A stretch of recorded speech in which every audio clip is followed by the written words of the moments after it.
The cancer of our time can be described in one word: meaninglessness. Meaninglessness.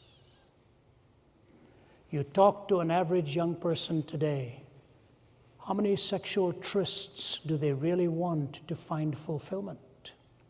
How much money in the bank do they really want to find fulfillment? The loneliest people in the world, I have found, have been the most indulgent ones who've come away totally empty. As Chesterton said, meaninglessness does not come from being weary of pain. Meaninglessness comes from being weary of pleasure. Meaninglessness does not come from being weary of pain. Meaninglessness comes from being weary of pleasure. Skeptics often tell me that it's the problem of pain that keeps them from believing in God. May I suggest to you, it's the problem of pleasure that keeps me from being totally secular. Been there, done that, tried this.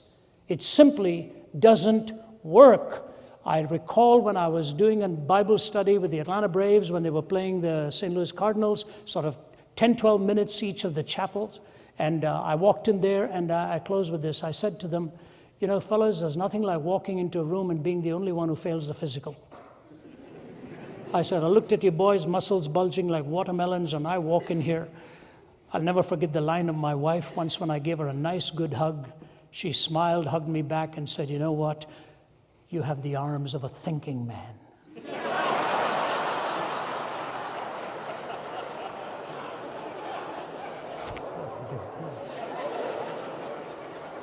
I burst out laughing.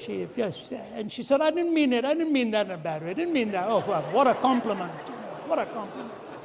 I said, I'll do my best to make these the arms of a non-thinking man. So I said, guys, I can't talk to you about baseball. You guys hit a ball long before I know it's even come. So no, I'm not going to talk to you about that. I said, here's what I want to talk to you about.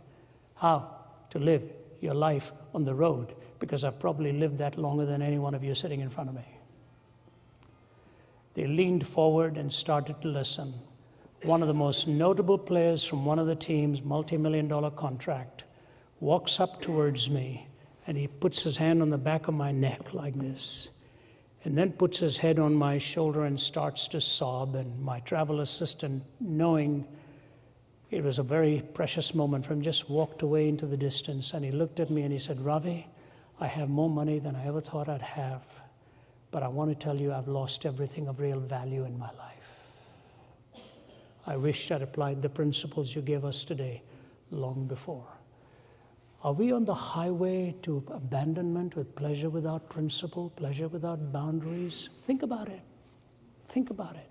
You can't have everything. You can't. Meaninglessness is the plague of an average university student around the globe today. I could find better ways to make a living than what I'm doing. But this is a calling. This is a conviction.